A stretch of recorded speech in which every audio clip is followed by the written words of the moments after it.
Hey, it's Alyssa from Reselling Savvy. I am a part-time reseller on eBay, Poshmark, and Mercari, and I wanted to take this opportunity to go through my June sales with you. So I found my top 10 items, and I'll be going through what they sold for and where I got them if it's applicable. Poshmark was a little bit slower this month. Mercari is usually sales just kind of trickle in and it's just kind of an added bonus, but eBay was my main moneymaker this month. So, this is not all of my sales, this is just the top 10. The lowest of my top 10 was a set of 200 compostable cups. I have thousands of compostable cups left over from our wedding last year that I've been trying to sell. They're new in the package. We only ended up using like a couple hundred. So I bought thousands through Amazon. So I've been selling off lots of them as I can. And those sold for $30 with free shipping. So I'm happy to move those on. That's not really part of my business. That's just getting stuff out of my house.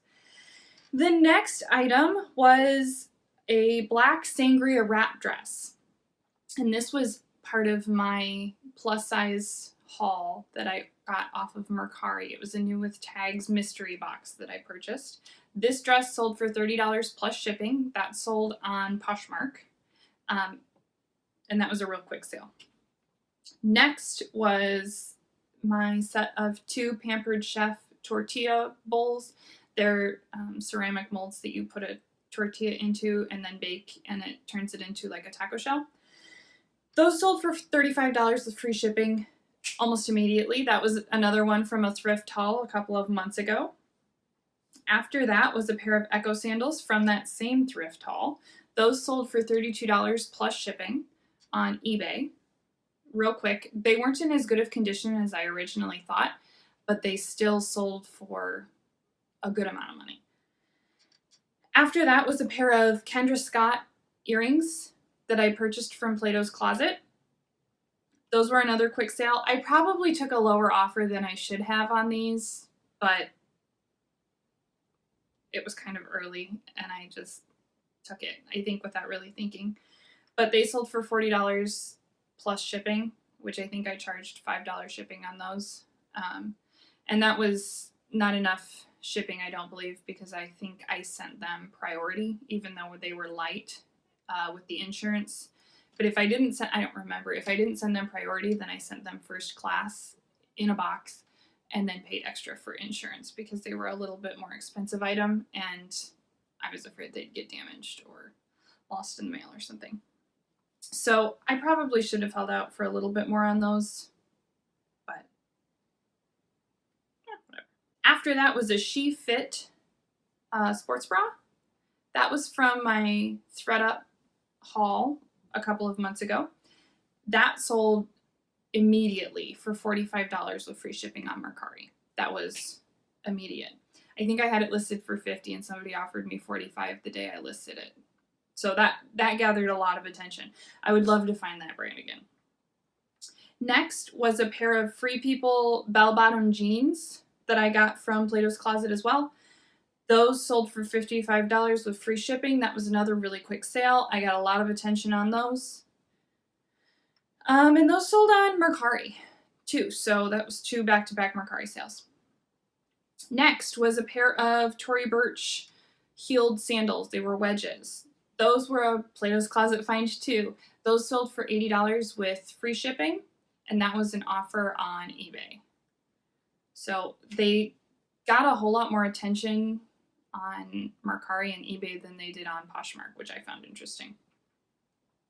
My second highest sale for the month of June was a KitchenAid Immersion blender, and this was from my thrift haul, and I bought 2 of them, and I said this might have been a really dumb purchase. That sold for $80 plus $8 shipping. I was the only person to have the listings on eBay, so I still have one that's for sale, but I had 2 listings up for sale, and the one that sold was the one that was, it looked like it had been used the least. So I took an offer on that for $80 with $8 shipping. And then my highest price sale was actually something that somebody had given me. It was a vintage silverware set in a wooden chest.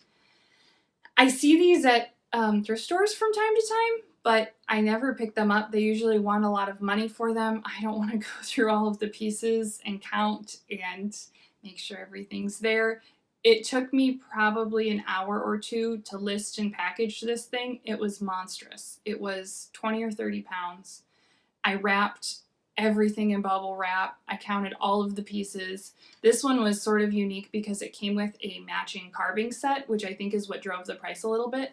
But I put it on auction at $99, and it went through a few cycles and didn't get any bids. And I knew that what I was asking was high, because I was asking the buyer to pay shipping, which was around $50 to $100 depending on where they were located. The person who bought it ended up paying $75 to ship it.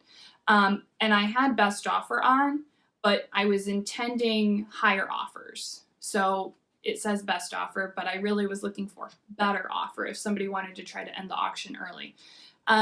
But about an hour before the auction ended, I got an offer for $80 from a person saying that this was the last of the money in their account. They didn't have any more. Please accept before the auction ends. And I counter offered with the $99 start price because I wasn't willing to let it go for any less than that. And they ended up buying it. So I guess that wasn't the last of the money in their account. I think I responded with something like, I would hate to take the last of the money in your account, because and I'm gonna believe that the person wasn't lying to me. I would hate to take all of your money on silverware, but if that's what you'd like to spend your money on, that's fine. But that's not a negotiating tactic for me, because this is not a necessary item. You don't need vintage silverware that cost you $75 to ship and you paid $99 for. So they ended up paying $175 basically to ship this massive box of silverware. But it was a great sale, and it was something that somebody had given me as sort of like a housewarming wedding gift. It had belonged to one of my grandparents' friends, and they didn't want it, and I didn't need it. We're trying to minimize and just have less because things are so overwhelming. And so when she gave me this like 100 some odd piece set of silverware, I was just like, oh, I know I don't want this. But I sold it and found it a home where somebody does, enough to use all their rent money, I guess. So that was a very exciting sale. Happy to get it out of my house and pass it on. So let me do a quick count. Okay. Looking through here, I had one Poshmark sale that made my top 10, 2 Mercari sales that made the top 10, and then the rest were eBay. So that would make 7 eBay sales in my top 10. Of those sales, one was sourced off of Mercari, so it was like an arbitrage kind of thing. 3 were from Platos Closet. 2 came from my personal supply or things that I had. 3 came from a thrift store, and 1 came from ThredUp. So, I appreciate you watching this video. I have other haul videos and various tutorials and things on my channel. I hope you have an awesome day. I'm so glad you're here, and I'm sending you happy sale vibes. Thank you for spending time with me. Now go make some money.